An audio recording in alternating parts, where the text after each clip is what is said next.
There are wars that are decided by men, and there are wars that are decided by the spaces between men, the silence before the order, the breath before the dive, the heartbeat between a mother saying goodbye and a son climbing into a machine that may not bring him home. This is the story of two such silences, 2 years apart on two oceans that could not be more different. One was fought above a speck of coral so small you could miss it from a low-flying plane. The other was fought against a wall of concrete and steel that stretched along an entire continent. Both began the same way, with ordinary people deciding that the impossible would simply have to be done anyway. Begin in June of 1942 over the Pacific. The war is barely 6 months old for America and it is not going well. The enemy fleet moves like a shadow across the map, vast and confident, having known almost nothing but victory. And somewhere in that endless blue there's a tiny outpost, 2 flat islands ringed by a reef, home to seabirds and a handful of men and a runway scraped out of the sand. They call it the front yard. It does not look like much, it is not much. But it is the doorstep, and everyone understands that whoever holds the doorstep holds the house. The men stationed there know something is coming. You can feel it the way you feel a storm before the first cloud, in the way the birds grow restless, in the way the sunset hangs strange and heavy over the water. Out on patrol, a Navy flying boat drones across an empty sky and the pilots inside scan every horizon because behind every white cloud there might be an enemy. Routine, they call it. There is nothing routine about a routine that can end your life. Then in the gray of one morning the patrol sights it, the fleet, out there real enormous churning toward them through the dark water. During the night the heavy bombers had landed on the little strip and now an urgent council of war is held in a sandbagged room, voices low, maps spread under dim light. The decision is made in minutes. There will be no waiting for a better day. There is no better day. The trap will be set here now with what they have. And what they have mostly is young men. Boys, really. The kind of boy whose walk you would recognize from your own street, the easy amble of a neighbor's son who used to cut across your lawn on summer evenings. One of them climbs into a 4-engine bomber the size of a house, and somewhere far away his mother is exactly like every other mother in every other town, and his father has spent his whole working life on the railroad, and his sister is as pretty as they come, and none of that matters to the war and all of it matters to him. Good luck, son, God bless you. The words are the same in every language in every century. They never stop meaning everything. Then the engines roar and the boys go up. What follows is not glory. Glory is a word people use afterward when the noise has stopped. In the moment there is only the long climb into a sky full of metal, the black flowers of anti-aircraft fire blooming all around, the impossible mathematics of trying to put a bomb on a moving ship from thousands of feet up while the ship is trying just as hard to put a shell into you. Wave after wave goes out across a battle area 300 miles wide. Carrier planes, land-based bombers, Marines, all of them thundering toward the same desperate gamble. Many do not come back, the ones who do come back changed. But the trap holds. The enemy fleet, so confident at dawn, is hit and hit and hit again, until the thing that seemed unstoppable simply stops.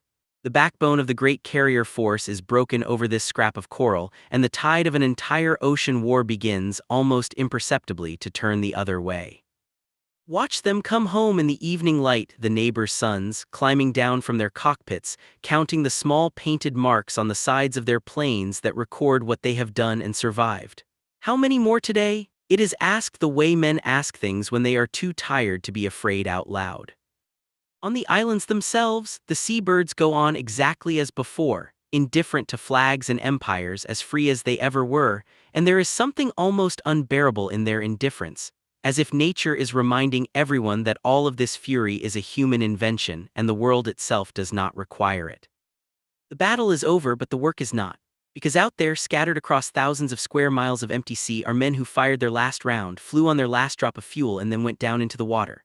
So the patrol planes go out again day after day, searching every coral reef, every distant mile. 8 days, 9 days, 10. A man can live longer than you would think on nothing but salt water and will. When they finally pull one aboard, burned by sun, half out of his mind, 11 days adrift, he asks for a cigarette, and that first drag tastes, he says, better than anything in his life. They count them as they find them, by name, the way you count the living when you have already counted too many of the dead. Get them to the hospital, quickly. Clean sheets, soft hands, cool rooms, doctors, medicine, the small mercies that mean survival. There was a hospital on the island, white and orderly, 100 beds, a red cross painted plainly on the roof, marking it as the one place the rules of war were supposed to protect.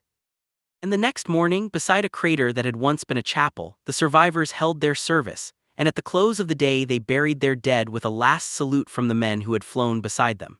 There is a particular silence at a soldier's burial that no music can fill, and the men standing there knew it and stood in it anyway because someone has to.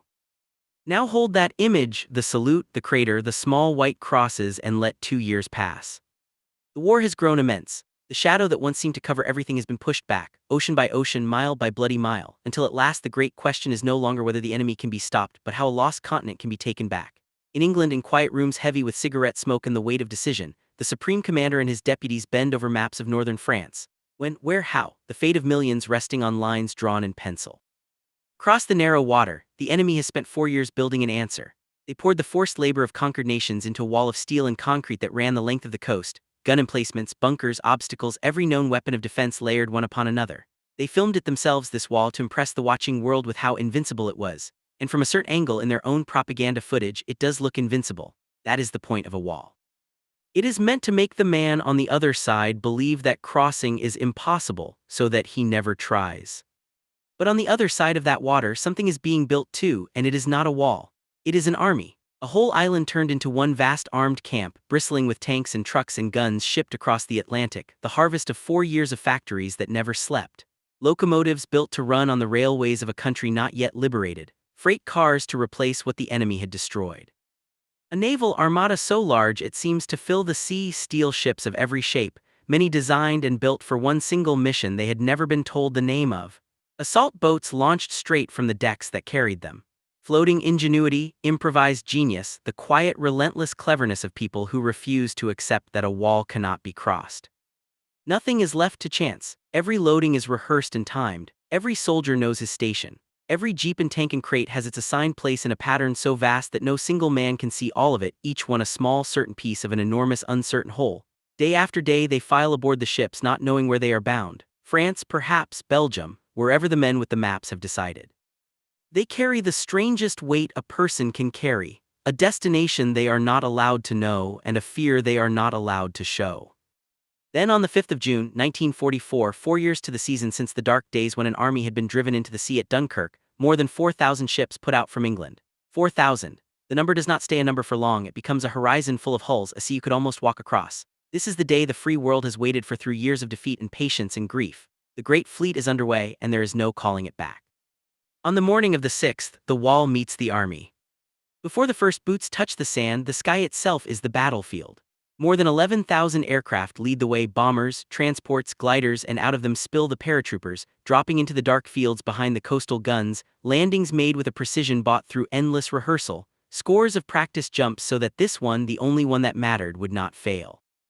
Then the barges grind toward the shore, some already firing their artillery and rockets as they come, and the men inside grip their rifles and wait for the ramp to drop and the world to open. What happens on those beaches is beyond the reach of any narration to truly hold. So let the footage carry it where words cannot, and pick the story up again a little inland, a little later, where the human story always continues after the worst of the noise. Within days, the impossible has become ordinary in the way only war can make it. A landing strip is scraped out of the contested ground in record time, a barrage balloon floating over it like a strange tethered moon. Just 2 days after the landings, the first transport plane sets down on that raw strip, not to bring more death, but to carry the wounded home. Watch the first casualties lifted gently into the ambulance plane. Among the crew are nurses, 6 to a plane, the first women of the invasion force to set foot on French soil, and there is a quiet revolution in that small fact, easy to miss between the explosions, that in the middle of all this machinery built for killing, an equal and opposite machinery has been built for saving. They fly the wounded back across the channel under fighter escort, and not only their own wounded. Captured enemy soldiers, injured French civilians, all carried side by side, treated under the same careful hands, blood plasma running into the veins of the broken without anyone first asking which flag they served. There is a mercy in that which the war did not require and which the men chose anyway, and it is worth pausing on, because it is the thing that separates an army from a mob. Out beyond the strip, the work of the front grinds on. Riflemen move cautiously up a sunken road, scanning the hedges for snipers because the country is beautiful and the country is deadly. A Navy patrol plane. At once.